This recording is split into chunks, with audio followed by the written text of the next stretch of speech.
सत्ता में। लेकिन सबसे पहले बात करते हैं कूटनीतिक रूप से खुद को डैडी वाली उपाधि की चाहत रखने वाले अमेरिकी राष्ट्रपति ट्रंप की, जो प्रतिदिन नए डायलॉग के साथ चर्चा में आते हैं, दुनिया भर में हेडलाइंस में बने रहते हैं। इसकी वजह कभी ट्रंप के अति उत्साहित फैसले होते हैं, कभी ट्रंप की यू टर्न वाली नीति होती है, तो कभी युद्ध और हमले की धमकी वाले शोले भी होते हैं। आज ट्रंप की चर्चा की वजह उनका धमकी बम ही है, जिसके टारगेट पर ईरान है। ईरान से बिगड़ते रिश्ते के बीच ट्रंप ने सोशल मीडिया पर एक पोस्ट किया। इसमें उन्होंने खामेनेई की तरफ इशारा करते हुए कई बातें कही। ये कहा कि उन्होंने खामेनेई को भयानक मौत से बचाया है। हालांकि ट्रंप ऐसा पहले भी कह चुके हैं। ट्रंप का कहना है कि इजराइल ने खामेनेई की हत्या का पूरा प्लान बना लिया था। सिर्फ उनके कहने पर खामेनेई पर हमले का प्लान रोका गया और ये कहना चाहते हैं कि आज खामेनेई सिर्फ ट्रंप की वजह से ही जिंदा है। सवाल यही है कि ट्रंप आखिर असल में चाहते क्या हैं। सवाल यह भी है कि क्या ट्रंप ने अपने अलग अलग फैसलों की तरह अलग अलग डायलॉग बाजी से ईरान को कंफ्यूज नहीं कर दिया है। ये वही ट्रंप हैं जो कभी इजराइल की क्लास लगाते हैं, कभी ईरान पर हमले का आदेश देते हैं, कभी ईरान से डील की बात करते हैं और फिर ईरान पर हमले की बात भी करते हैं। और इस बार तो उन्होंने खुद को ईरान के सुप्रीम लीडर का रक्षक भी बता दिया है। अपने सोशल मीडिया पोस्ट में ट्रंप ने कहा है कि उन्होंने खामेनेई को भयानक मौत से बचाया है। ट्रंप के अनुसार ईरान पर इजराइल सबसे बड़ा हमला करने वाला था। ट्रंप ने यह भी लिखा कि उन्होंने इजराइल के जेट्स वापस बुलाए। ट्रंप ने कहा कि अमेरिका ईरान की मदद करने वाला था, वो ईरान पर लगे कई प्रतिबंधों को हटाने वाले थे। ईरान अमेरिका के खिलाफ ही बयान दे रहा है, अब वो ईरान से प्रतिबंध नहीं हटाएंगे। ईरान एक बर्बाद होता देश है, ईरान के चारों तरफ मौत है। ट्रंप के इन सारे शब्दों को सुनने के बाद हो सकता है आप भी थोड़ा कंफ्यूज हो, ये सोचकर कि किस बात पर भरोसा किया जाए, ये सोचकर कि आखिर ट्रंप करना क्या चाहते हैं, आखिर ईरान के साथ ट्रंप की कूटनीतिक स्ट्रैटेजी क्या है। राष्ट्रपति ट्रंप को लेकर घनघोर कंफ्यूजन की अगली तस्वीर भी आपको बताते हैं, इसे आसान भाषा में समझाते हैं। नोबेल शांति पुरस्कार की चाहत रखने वाले ट्रंप की चाहत यह है कि पूरी दुनिया उन्हें सुपर बॉस माने। जब से नेटो के महासचिव ने ट्रंप को डैडी की उपाधि दी है, उसके बाद से ऐसा लगता है कि ट्रंप के पैर जमीन पर तो बिल्कुल ही नहीं है। वो मिस्टर सीज फायर से भी एक कदम आगे बढ़ चुके हैं और ये चाहते हैं कि उन्हें दुनिया के देश डैडी टी शर्ट के माध्यम से थैंक यू बोले। यहाँ पर डैडी टी शर्ट की एक तस्वीर भी हम आपको दिखा रहे हैं। लाल डैडी टी शर्ट वाली ये तस्वीर बहुत वायरल हो रही है। कहा जा रहा है कि ट्रंप अपनी आधिकारिक वेबसाइट पर ऐसी टी शर्ट का प्रमोशन कर रहे हैं, इसका प्रचार कर रहे हैं। इस टी शर्ट में ट्रंप की तस्वीर है और लिखा है कि डैडी रेड टी शर्ट। यहाँ पर ट्रंप खुद ये साबित कर रहे हैं कि वो राष्ट्रपति के साथ साथ उद्योगपति भी हैं। ऐसा लग रहा है कि ट्रंप का ये कूटनीतिक स्टार्टअप है जिसके जरिए खुद को दुनिया का सुपर बॉस साबित करना चाहते हैं और अलग अलग बयानों और फैसलों से ये कहना चाहते हैं कि अगर अमेरिका से दोस्ती रखनी है, अगर अमेरिका से मदद चाहिए तो डैडी टी शर्ट पहनो। फिलहाल ये संदेश ईरान के लिए है। खामेनेई को भयानक मौत से बचाने वाली बात कहकर वो एहसान भी जता रहे हैं और धमकी भी दे रहे हैं। डैडी रेड टी शर्ट की पूरी जानकारी भी आइए आपको दे देते हैं और ये बताते हैं कि ट्रंप ने कैसे अपना कूटनीतिक स्टार्टअप किसी व्यापारी की तरह शुरू कर दिया है। तो देखिए, ये है डैडी रेड टी शर्ट जो $27 में उपलब्ध है। Made in USA, 100% cotton, pre shrunk, unisex fit. इस विज्ञापन पर सबसे ऊपर लिखा है मेक अमेरिका ग्रेट अगेन। नीचे लाल रंग की टी शर्ट की तस्वीर है, इसके साथ ही लिखा है डैडी रेड टी शर्ट, कीमत है $27। लिखा है ये मेड इन यूएसए है, 100% कॉटन है। इस तरह के प्रचार आप अक्सर किसी कंपनी के प्रोडक्ट के लिए देखते होंगे। आश्चर्य की बात यही है कि जिस अमेरिका पर रूस यूक्रेन युद्ध, इजराइल ईरान युद्ध की चिंगारियां भड़काने का आरोप है, वहां के राष्ट्रपति नोबेल शांति पुरस्कार की चाहत रखते हैं और ये उम्मीद करते हैं कि सारे देश मदद और शांति प्रयास के लिए उनका शुक्रिया करें। ट्रंप का कहना है कि यूक्रेन को उनका शुक्रिया कहना चाहिए क्योंकि रूस के साथ युद्ध में अमेरिका ने उनकी मदद की थी। यहाँ तक कि वो ईरान के सुप्रीम लीडर खामेनेई से भी शुक्रिया कहने की उम्मीद रखते हैं। ऐसा इसलिए क्योंकि ट्रंप का दावा यह है कि उन्होंने इजराइल के हमलों से खामेनेई को बचाया है। और तो और ट्रंप ये भी चाहते हैं कि इस युद्ध के दूसरे प्रतिद्वंदी इजराइल को भी उनका शुक्रिया करना चाहिए क्योंकि उन्होंने हथियारों से इजराइल की मदद की। आपके मन में यह भी सवाल उठ रहा होगा कि आखिर ट्रंप थैंक यू के इतने भूखे क्यों हैं? ट्रंप की इच्छा चाहे जो भी हो, ईरान के तेवर युद्ध वाले हैं। ईरान के विदेश मंत्री अब्बास अरागची ने अमेरिका के लिए कड़े संदेश दिए हैं। ईरान ने कहा है कि ट्रंप का बार बार यू टर्न ठीक नहीं है। ट्रंप अगर गंभीर हैं तो बयान ना बदलें। ट्रंप अपना अपमानजनक लहजा छोड़ें। खामेनेई के प्रति सम्मानजनक व्यवहार करें। ट्रंप ईरानी लोगों को चोट पहुंचाना छोड़ें। ट्रंप की धमकी और अपमान बर्दाश्त नहीं किया जाएगा। ईरान अपनी ताकत दिखाने में पीछे नहीं हटेगा। कोई और हमारा भाग्य तय नहीं कर सकता, ये उन्होंने कहा। ईरान के लिए अपनी स्वतंत्रता महत्वपूर्ण है। इजराइल ईरान की मिसाइलों से डरकर भागा है।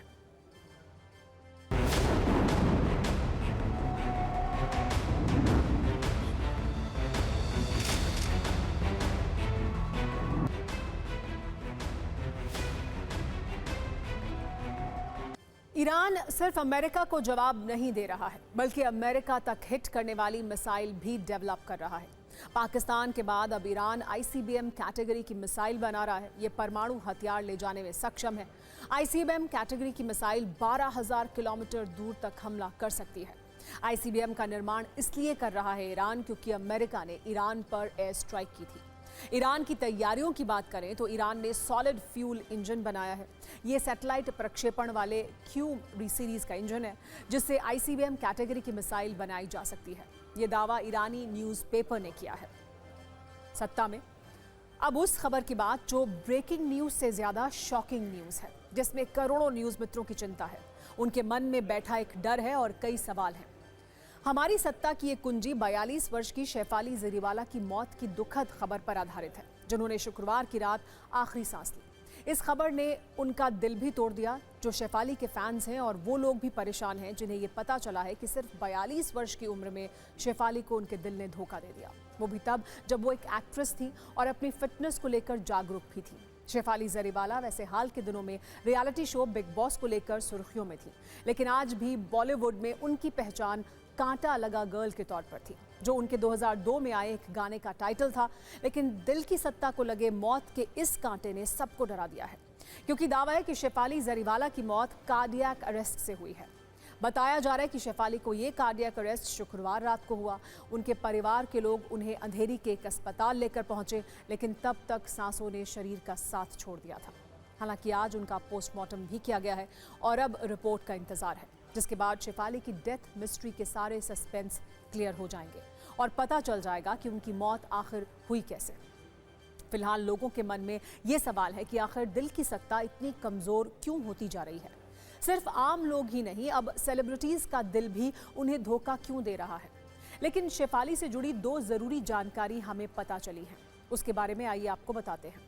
दावा है कि शेफाली का इलाज कर रहे डॉक्टर्स के मुताबिक वो एंटी एजिंग ट्रीटमेंट की दवाइयां ले रही थी। आमतौर पर इनका इस्तेमाल जवान दिखने और त्वचा को डैमेज होने से बचाने के लिए किया जाता है। इसके लिए शेफाली 2 दवा ले रही थी, जिनमें एक विटामिन सी थी और दूसरी ग्लूटाथियोनाइन थी। जैसे डॉक्टर्स के अनुसार एंटी एजिंग ट्रीटमेंट से कार्डियक अरेस्ट का कोई संबंध नहीं होता है। शेफाली जरीवाला को लेकर जो दूसरा दावा किया जा रहा है वो वर्षों पहले एपिलेप्सी यानी मिर्गी की बीमारी से पीड़ित थी। वो 15 वर्ष तक इसकी मरीज रही। हालांकि खुद एक बार उन्होंने ये दावा किया था कि कई वर्ष पहले वो इससे रिकवर कर चुकी हैं। इसीलिए इन बीमारियों का शेफाली जरीवाला की मौत से कोई कनेक्शन हो सकता है, इसके बारे में स्पष्ट कहा नहीं जा सकता और सारी कहानी अब पोस्टमार्टम रिपोर्ट से ही साफ हो पाएगी। फिलहाल अब तक पुलिस ने इस डेथ मिस्ट्री को लेकर 4 लोगों से पूछताछ की है, जिसमें खुद शेफाली जरीवाला के पति पराग त्यागी शामिल हैं। परिवार के दूसरे सदस्य हैं। इसके अलावा शेफाली के घर के कुक और मेड से पुलिस ने सवाल जवाब किए हैं। लेकिन शेफाली की मौत के इतने घंटे बीतने के बाद भी ये प्रश्न बना हुआ है, क्या उनकी मौत कार्डियक अरेस्ट से ही हुई है।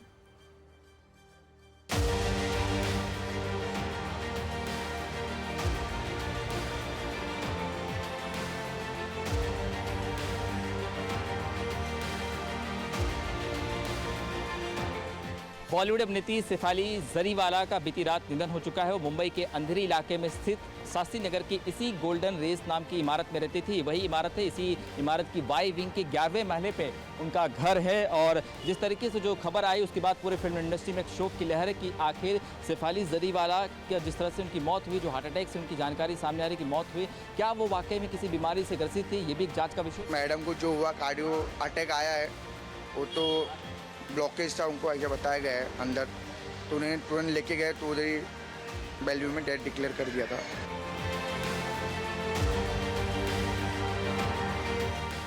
मेरी बहन नहीं, वो मेरी बेटी थी। वो बहुत प्यार करता था उससे। और अभी क्या है, मोबाइल में नंबर तो है उसका, पर बजेगा नहीं कभी।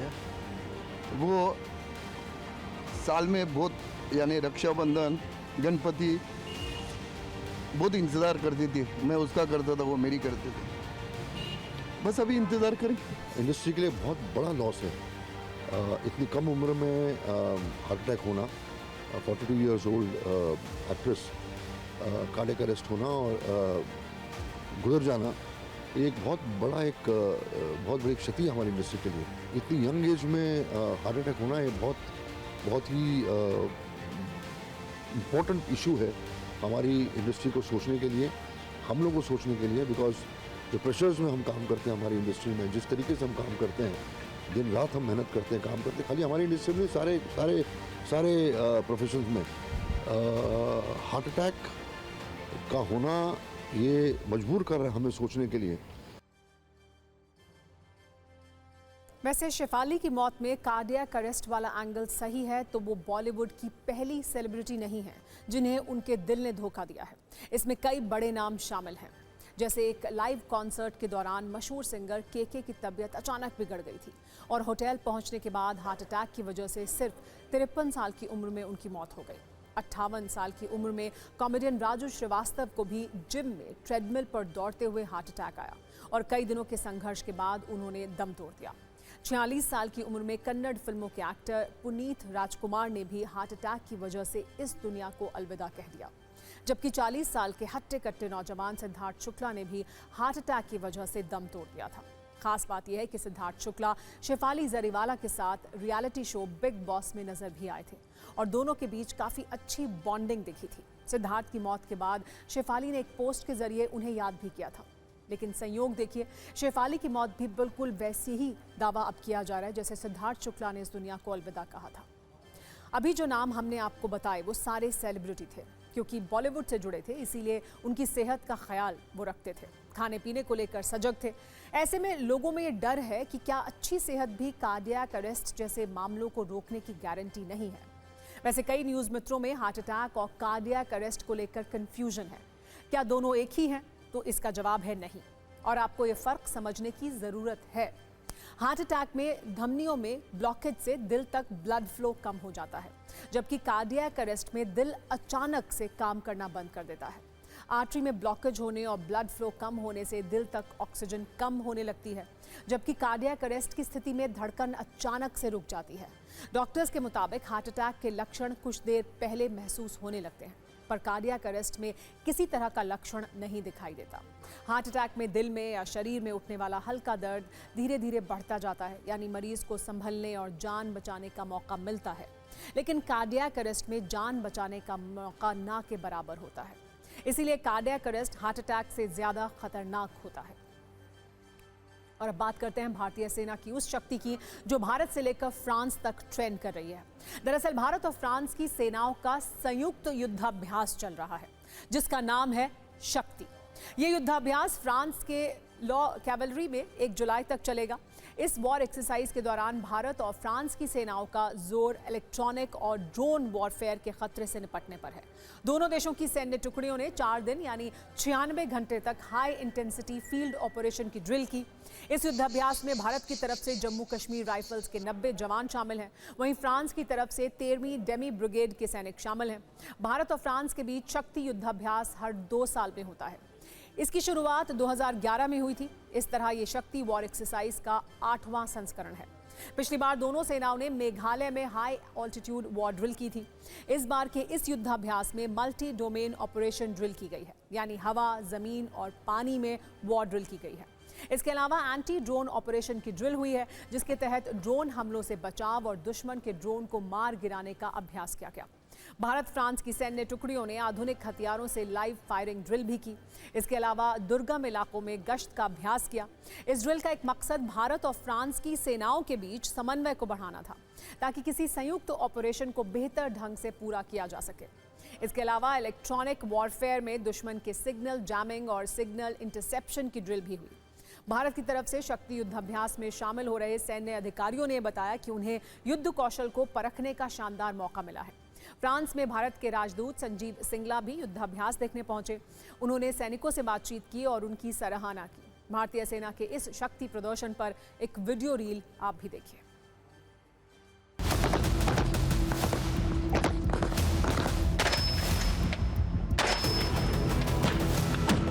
एक्सरसाइज शक्ति के 8वें संस्करण में हमने टेक्निकल स्तर पर अपने युद्ध कौशल को परखने का शानदार अवसर मिला है। हमने सेमी अर्बन टेरेन में कॉम्बैट शूटिंग, ऑब्स्टिकल क्रॉसिंग और रूम इंटरवेंशन ड्रिल का शानदार अभ्यास किया है।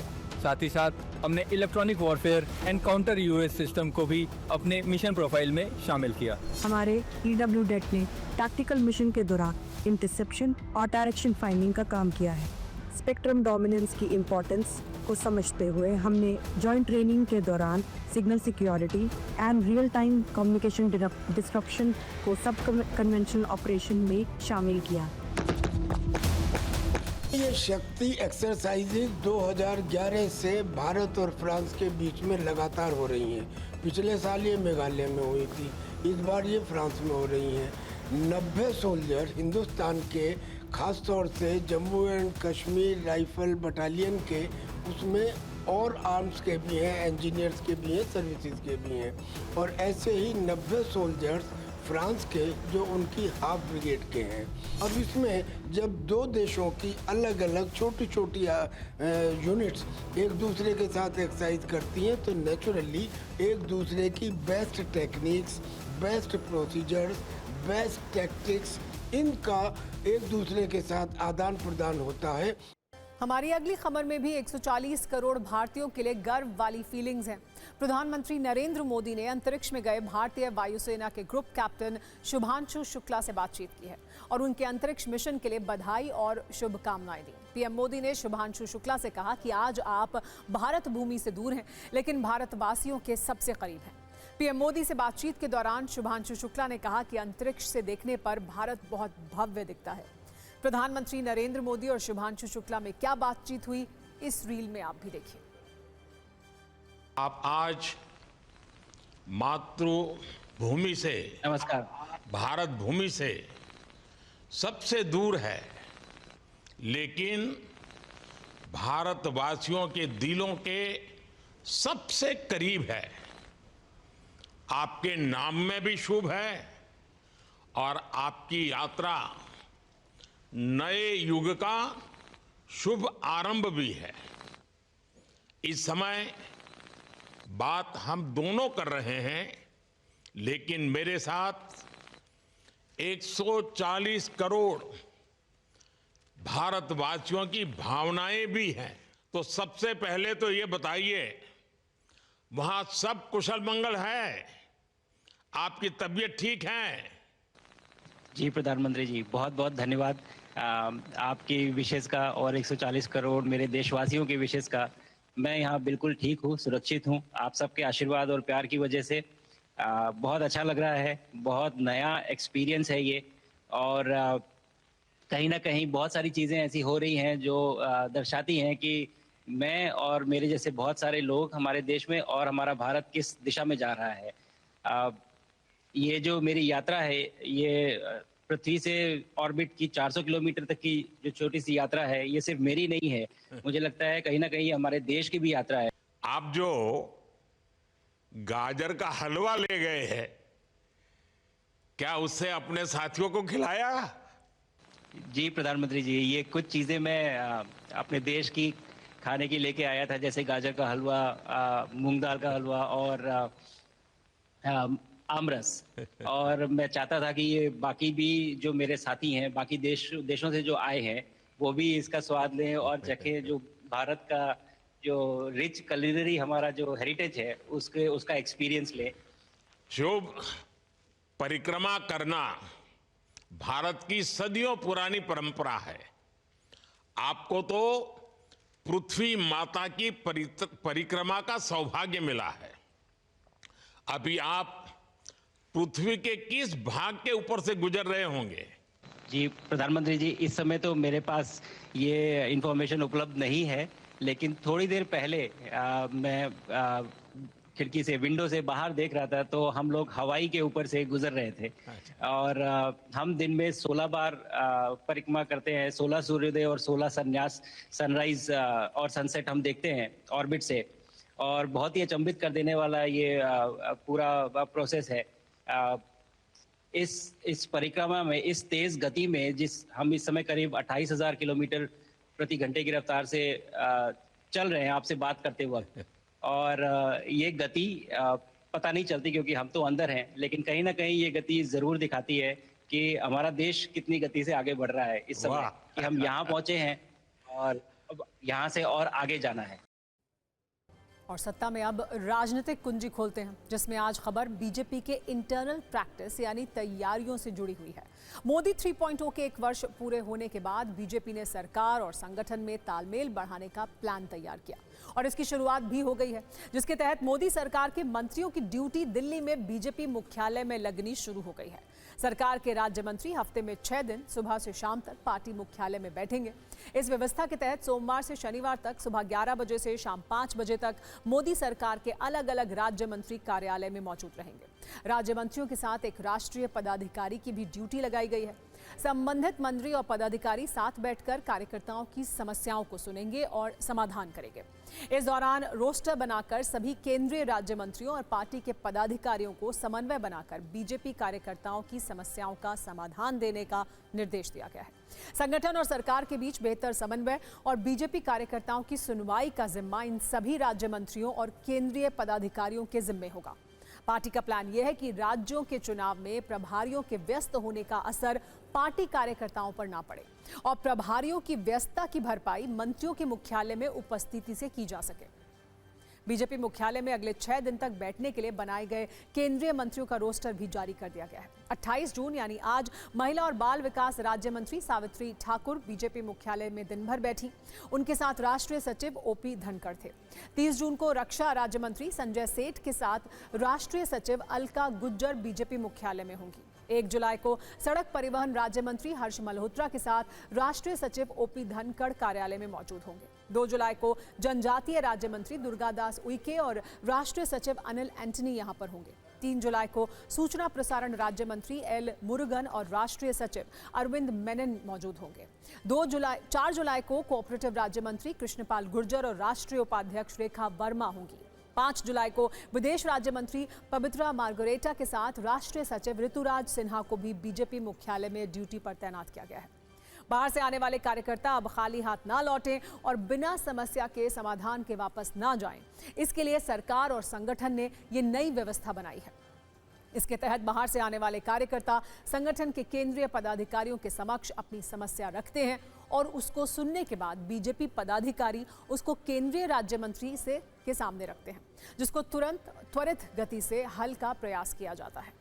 दरअसल पार्टी कार्यकर्ताओं की लगातार ये शिकायत रही है कि उनकी सुनने वाला कोई नहीं, जिसके चलते वो खुद को उपेक्षित महसूस करते हैं। अब पार्टी ने एक नई व्यवस्था के तहत अपने कार्यकर्ताओं की इस समस्या को दूर करने और संगठन को सेवा का सूत्र बनाने का प्रयास किया है।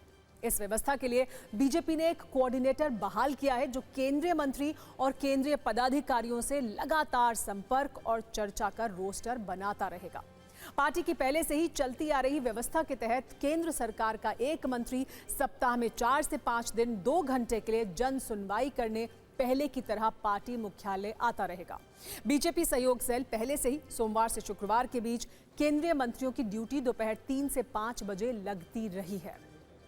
सत्ता में अब एक अर्ली वार्निंग यानी खतरे से पूर्व चेतावनी की बात भी करते हैं, जिसे वक्त रहते ठीक करने की मांग शुरू हो गई है। देश के सबसे व्यस्त रहने वाले एयरपोर्ट में से एक मुंबई एयरपोर्ट पर पक्षियों के टकराने से हादसे का खतरा बढ़ता जा रहा है। इसकी वजह है एयरपोर्ट के पास के slaughter house, chicken mutton shop और खुले में मांस मछलियों की दुकानें। इन दुकानों और स्लॉटर हाउस के कारण एयरपोर्ट के आसपास पक्षियों की संख्या लगातार बढ़ती जा रही है, जिसकी वजह से प्लेन से पक्षियों के टकराने का खतरा भी बढ़ता जा रहा है।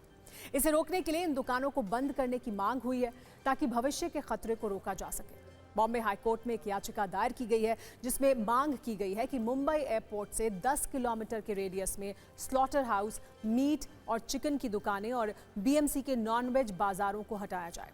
इस याचिका में ये कहा गया है कि इन मीट मटन की दुकानों के कारण विमानों के टेक ऑफ और लैंडिंग के दौरान बर्ड हिट की बड़ी घटना हो सकती है।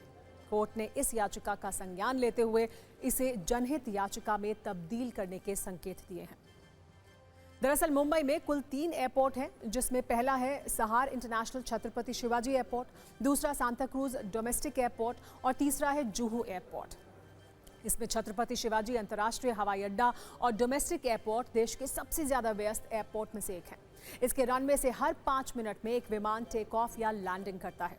बड़ी बात यह है कि इन दोनों एयरपोर्ट के रनवे शहर के एकदम बीचों बीच बनाए गए हैं। इन दोनों हवाई अड्डों के चारों तरफ झुग्गियां हैं। एयरपोर्ट के अगल बगल में 500 मीटर के बाद ही मीट, मटन, चिकन की कई दुकानें देखी जा सकती हैं, जिसके कारण एयरपोर्ट के रनवे पर चील, बाज और गिद्ध जैसे बड़े पक्षियों के साथ कौवे और दूसरे छोटे पक्षी भी लगातार मंडराते रहते हैं। यही कारण है कि मुंबई में विमान के लैंडिंग और टेक ऑफ के दौरान पक्षियों के विमान से टकराने यानी बर्ड हिट का खतरा लगातार बना रहता है। इसी खतरे को देखते हुए अखिल भारतीय कृषि गौ सेवा संघ नाम की एक संस्था ने बॉम्बे हाईकोर्ट में एक याचिका दायर की। इन मीट मटन की दुकानों को तुरंत हटाया जाए। याचिका में BMC, food and drugs administration और राज्य सरकार, केंद्र सरकार की एजेंसियों को पार्टी बनाया गया है। याचिकाकर्ता ने कोर्ट में यह भी कहा है कि मौजूदा व्यवस्था भारतीय वायुयान अधिनियम 1934 की धारा 10 का उल्लंघन है। इसके मुताबिक संचालन क्षेत्र में पशु, पक्षी या किसी तरह का कचरा फेंकने पर बैन है। पशु मालिकों को संचालन क्षेत्र में पशुओं को ले जाने की अनुमति नहीं है। पशुओं की खाल और दुर्गंध युक्त कचरे को भी इस क्षेत्र में नहीं फेंका जा सकता है। इतना ही नहीं, संचालन क्षेत्र में किसी पशु की खाल भी नहीं उतारी जा सकती है। ऐसे कचरे जो गिद्ध या दूसरे पक्षियों और जानवरों को आकर्षित करता हो, उसे नहीं डाला जा सकता है। इन तर्कों के साथ कोर्ट से 10 किलोमीटर के रेडियस में मीट मटन की दुकान बंद करने की मांग की गई है। सर्कुलर्स है, डीजीसीए के खुद के एडवाइजरीज है, सब बोलते हैं कि स्लॉटरिंग विद इन 10 किलोमीटर्स नहीं होनी चाहिए, रेडियस में पूरे सर्कल में कहीं भी नहीं होना चाहिए। बट लेकिन सिचुएशन ये है कि स्लॉटरिंग रैम्पेंट हो रही है, 100 मीटर की दूरी पर हो रही है। और अभी जो हमारे पास लिस्ट है, जिसमें हमने एक लिस्ट लगाई है पिटिशन में कि 21 मीट शॉप जो इलीगल चल रहे हैं, वो तो एज नियर एज 1.5 किलोमीटर है। और जो घरों में भी स्लॉटरिंग हो रही है वहाँ पे, क्योंकि अगल बगल स्लम एरिया है, कोई उस पर रेस्ट्रिक्शंस नहीं है। और कुछ जो मीट शॉप है, सबसे अजीब सी बात यह है कि जो एमसीजीएम है, जो म्युनिसिपल कॉर्पोरेशन है, उसने खुद ने लाइसेंस दे रखी है मीट शॉप्स की। और जो डीजीसीए वो कहता है कि shall not be any meat shop. तो इनके आपस में ही कोई कोऑर्डिनेशन नहीं है। तो ये सिचुएशन बहुत अलार्मिंग है। और अब सवाल यह है कि क्या सच में ऐसा है कि मीट की दुकान, स्लॉटर हाउस और मांस मछलियों के बाजार के कारण बर्ड हिट का खतरा होता है? TV9 की टीम ने मुंबई के अंतर्राष्ट्रीय हवाई अड्डे के लैंडिंग पॉइंट से एक रियलिटी चेक शुरू किया। तो हमने देखा कि इन इलाकों में एयरपोर्ट की कंपाउंड वॉल से महज कुछ ही दूरी पर कई चिकन और मटन की दुकानें थीं। इन दुकानों के पास गिद्ध, चील और कौवे भी मंडरा रहे थे। कई बार एयरपोर्ट के रनवे के पास चील, कौवे और पक्षियों की संख्या इतनी ज्यादा हो जाती है कि रनवे ग्राउंड स्टाफ लैंडिंग के पहले पक्षियों को हटाने के लिए पटाखे फोड़ते हैं। पटाखों की आवाज रनवे से सड़क तक सुनी जा सकती है।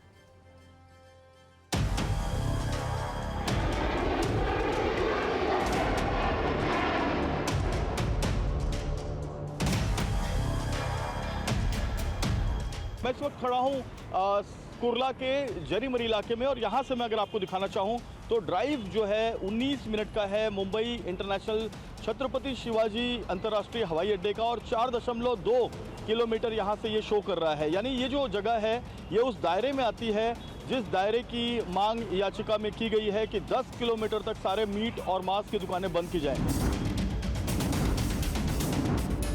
यहाँ पर आप देखिए कि जो हवाई जहाज फूटे बच चुका है, यानी सप्ताह में आज का वक्त खत्म हो गया है। कल शाम 7 बजे आपसे एक बार फिर मुलाकात होगी।